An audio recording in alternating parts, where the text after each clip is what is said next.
The new TouYinger Q12W Pro, with its 2800 ANSI lumens, claims to be the largest and brightest LCD projector on the market. Yes, it's big, beautiful, and very modern, but could it be better than the best-selling Wombo X5 Pro? Well, let's take a closer look and compare it to this other powerful device. Let's watch the video.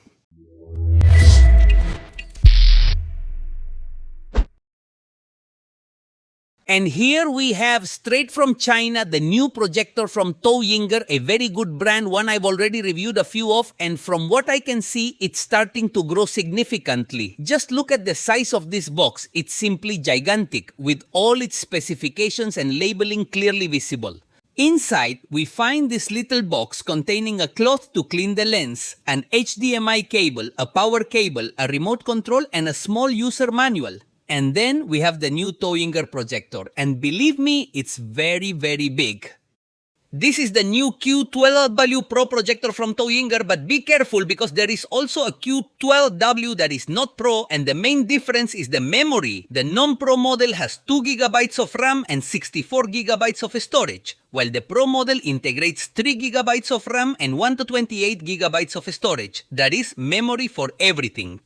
This is one of the largest projectors I have reviewed because as it has more lumens, the internal optical system is also larger. In front is the 5 cm lens and the sensor bar with the autofocus camera. On both sides, the powerful sound comes out because it integrates 3 10-watt speakers. Underneath it has 4 rubber feet, a quarter thread for a tripod, and a small lifting screw to improve the projection angle.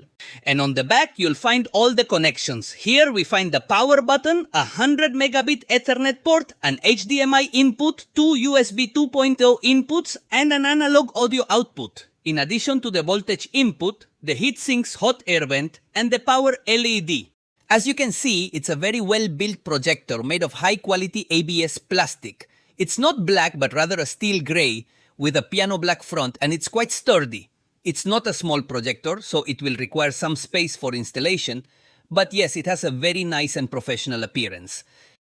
The Q12W Pro has 2800 ANSI lumens. According to the brand, it has completely sealed optics and is one of the few that integrates an Ethernet port. In addition, the power and sound quality is guaranteed with 3 internal speakers of 10 watts, and although I have to admit that it is a little big and heavy, that is compensated by its price, because it only costs about $220 for the non-Pro version and less than $250 for the Pro version just for launch, although you won't be able to escape the shipping cost due to the size and weight of the box.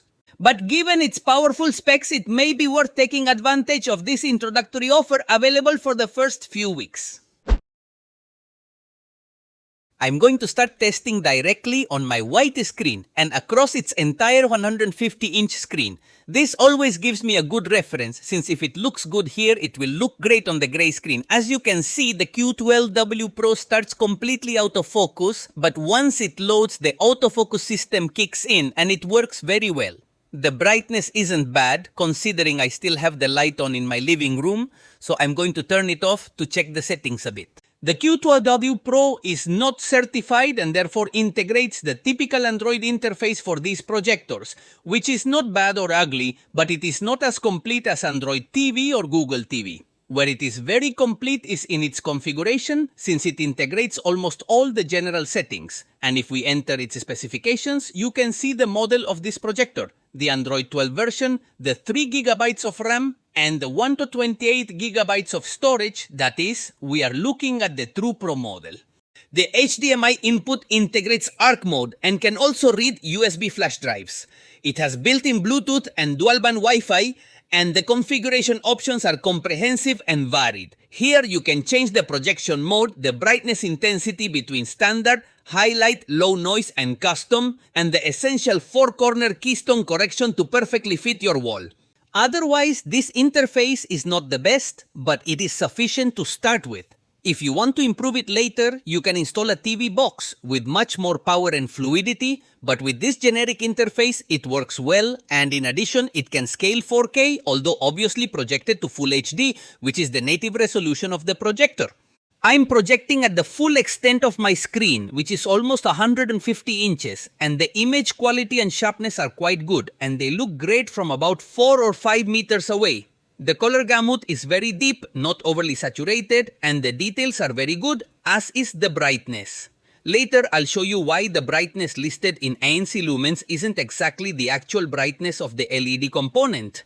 As advantages, I can say that the Q12W Pro stands out for its good image quality, with a native Full HD resolution and 4K upscaling support. In addition, according to the brand, it has a brightness of 2800 ANSI lumens, which guarantees brighter images, even in rooms with some ambient light, although this data must be taken with a grain of salt, because they do not always have the brightness they promise. That is why I made a comparison with the Wombo X5 Pro, and in a moment we will see which of them wins in brightness. It also has a wide and precise color range, making it ideal for enjoying movies, series, or video games with an immersive experience, since it has an input lag of around 40 milliseconds, which is not perfect but acceptable for casual gaming. As a disadvantage, it is not a certified device, so you will need a TV box to comfortably watch streaming applications such as Netflix, Disney, or Prime Video, which require Google certification to play their full resolution. And another disadvantage may be its size, since it is not very portable. But if you are going to have it in a fixed location, then there is no problem. And something else where the Q12W Pro stands out by far is in the sound power, since it integrates 3 10-watt speakers. And only with 20% volume, it easily covered my room, so this projector can easily be integrated into large environments. Confirm. Confirm. Clear. Go ahead,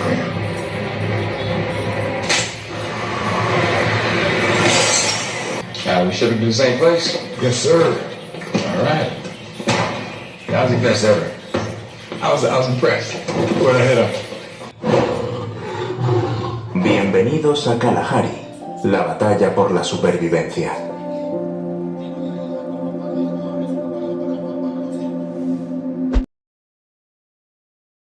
It may be an uncertified projector, but you can install APK files on it, and I will demonstrate this with this USB memory stick. With that too, we demonstrate that this Q12W Pro can read pen drives and USB memories without any problem how it is, where I can explore all its folders.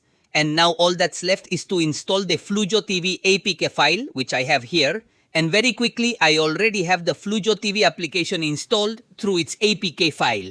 As you can see, it opens and works perfectly well, and without restrictions. Obviously, if you have and pay for a valid account, unlike Magis TV, which was corrupted, filled with viruses, and is now free, Flujo TV is paid, but it is much better. It has all the American channels and a complete list of new movies and series, and almost all of them in excellent quality. So if you are interested, just look for me in the video description to create your account. Now I'll measure the brightness of this projector to verify what the brand says. Although it's not fair to do so in its full magnitude, but rather in a projection of 1 square meter, as I do with the other projectors I've measured before, and this gives me a result of 1800 lux. Not bad, but not what was promised either. And here, I want you to understand something. The brightness of a projector is not the brightness of its LED. Many projectors limit the LED's power to prevent overheating and extend its useful life. And if you don't believe me, look at this. Did you see it? I think that was too fast, so I'll slow it down and stop it here. Now you see it? During the image change, the LED is forced to generate much more brightness, which is certainly much more powerful than when I measure it as a white screen. This is because the LED individually generates a lot of brightness, but it is dimmed by all the stages it has to go through. Fresnel lenses, polarizer, LCD screen, mirrors, output lens, etc. This, combined with the LED's current limitations, reduces the actual amount of brightness coming out of the projector. Regarding its use for video game consoles, I am going to measure the input lag with this special meter. Input lag is nothing more than the time it takes for the projector to react to inputs on the controls, and for competitive gamers this is very important. And as you can see, once the signal is stabilized, it shows me about 44 milliseconds, that's 6 milliseconds less than the Wombo. I know gamers will be shocked by this number, but a projector like this isn't for competitive gaming but only for home or occasional gaming. Now I'll test the Q12W Pro during the day. in my living room and under less than favorable conditions. As you can see, excessive ambient light and a white screen are not good for a projector, no matter how bright it is, because projectors are designed for dark or semi-dark use. So if you have a brightly lit room like my living room, it won't look very good, and that's why, in these conditions, you need a reflective gray fabric like the one installed on the back of my screen. Notice the significant difference a gray fabric makes during the day, even with a lot of ambient light pollution. Without a doubt, the images achieve a completely different contrast. The colors improve a lot, and in general the projection looks much better. But remember, this fabric is not professional either, and will only look good from the front, since if we move a lot to the sides, it does not have very good viewing angles. But at least it solves the low contrast of the white screen. And as the afternoon progresses, from 4 or 5 o'clock onwards, you will see an increasingly better projection quality. I mean, a reflective gray fabric is not the ultimate solution for daytime viewing, but it does improve the projection a lot compared to a white background. Of course, it has its limitations and disadvantages, such as the viewing angle. But for what it costs, you can't ask for much. While at night, the Q12W Pro, projected onto the gray screen, displays the images like this. You will obviously notice that they are much richer in brightness and color, due to the reflective mechanism of the fabric itself, which is its main advantage, acting as a kind of mirror. And this is how it looks with this projector on a reflective gray fabric, and at night, I'm sure that if I didn't tell you that I'm projecting on a gray fabric, many would believe that I was standing in front of a giant smart TV screen, because since it uses almost all of the projector's light, the images at night are very striking. While it's true that the brand claims 2800 ANSI lumens, that doesn't seem like that much to me, but I'd say around 1500, and that's not bad at all, since with that brightness, you can see relatively well in the evening or during the day in a room with curtains. However, I still don't recommend exceeding 130 inches, since the larger the projection, the brightness is distributed over a larger area, and the illumination is lower. But anyway, there are the images, so you can see if it's worth it to buy it and project it with or without the gray fabric. Finally, I made a small face-to-face comparison in real time with one of the most representative projectors of this channel, the Wombo X5 Pro, which is one of my favorite projectors and the one that has had the best performance with its 1100 ANSI lumens. So I'll project some images to give you an idea of what the projections look like and the amount of lighting in each of them at maximum brightness settings. You can clearly see that the Q12W Pro is brighter than the Wombo X5 Pro, obviously, but I wouldn't say it's twice as bright either. On this projection scale, with such small screens, brightness, far from being an advantage, is actually a problem because, as you can see, it burns the images and overexposes them. That the Q12W Pro has more brightness is true, but you'll only get the most out of it when you project above 130 inches at those projection sizes, and you'll need all the lighting your projector has. Even so, with less brightness, I still think the Wombo X5 Pro is better at 4K decoding, but you also have to consider that this TouYinger Q12W Pro is cheaper, which will be up to each of you to decide. This projector is mid-range and has several positive aspects, such as its good ANSI lumens brightness, its memory capacity, and its great sound power, and all of this at a reasonable price for a projector of these characteristics. Personally, I think it's a good projector for the home, although it also has its drawbacks. But if you like large devices, this could be your next projector. Thanks for making it to the end, my brother. If you like this video, please support me by subscribing and giving me a like, because that helps me a lot to keep making these videos and all these tests. Help me and let's democratize technology. See you in the next video.